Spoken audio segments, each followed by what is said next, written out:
We need to talk about charter change, or the pace of the world could overwhelm us. The time is now. Para sa kanyang administrasyon, ito ang pinakamainam na paraan upang sagarin ang pagkakamal ng ganansya at pagpapatatag ng nayayanig na niyang kapangyarihan. Para kay Gloria, ngayon din ang pinakamainam na panahong itulak ang tsa-tsa. Nagpapaksyon ang malalaking negosyante at politikong dating nasa likod niya. Tumitindi ang diskontento ng mamamayan at lumalakas ang panawagang patalsikin siya sa pwesto. Gloria Arroyo! Palayasin! Sa madaling salita, tsa-tsa ang sagot ni Gloria sa papalalang krisis na dinaranas ng kanyang administrasyon. Una, ito ang tanging paraan para maging lehitimo ang pag-upo ni Gloria sa Malacanang hanggang 2010.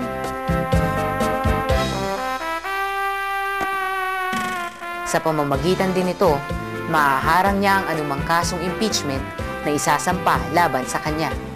At pagkatapos ng kanyang termino, maaari pa siyang maging miyembro ng parlamento. Ikalawa, sa panukalang Noel o kanselasyon ng lokal na eleksyon sa 2007 ay mapapanatili sa pwesto ang lahat ng kasalukuyang mga nakaupo. Paraan ito upang makuha ang patuloy na suporta ng mga nagpapaksyong mga politiko, malalaking negosyante at may lupa na halos sila-sila rin pupuno sa bubuing parlamento. Ikatlo, kapalit ng patuloy na pagsuporta ng Estados Unidos kay Arroyo ay ang tuluyang pag-aalis ng mga batas na nananatiling sagka sa ibayong pagbubukas ng ating ekonomiya sa globalisasyon. Patunay lamang ito ng malinaw na kawalang malasakit ng gobyerno sa mga manggagawang tuluyan ng masasadlak sa mababang pasahod, siil na paggawa at kawalan ng trabaho. Ang lupang kinamkam at matagal nang ipinagkakait sa mga magsasaka, maging ang lupang dapat ay nakalaan para sa pabahay, at ang lupang sagana sa likas na yaman ay hahayaang ariin ng mga dayuhang negosyante.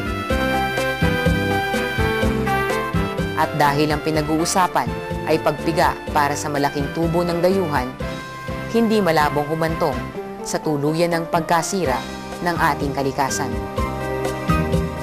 Ibubunsod din ito ang patuloy pang pagbagsak ng mga lokal na negosyo na ngayon pa nga lamang ay apektado na ng pagpasok ng mga dayuhang negosyo at produkto.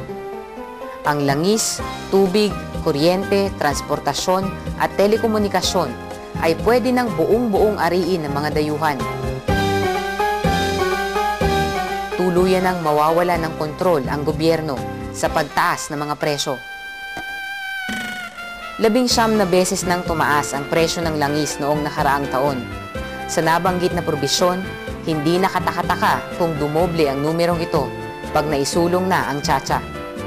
Sa ganitong mga patakaran na siguradong dudulo sa dayuhang kontrol sa ating ekonomiya at pag-ari ng ating likas yaman, lalong pinagtitibay ang kalagayan kung saan tayo ay tila squatter sa ating sariling bayan.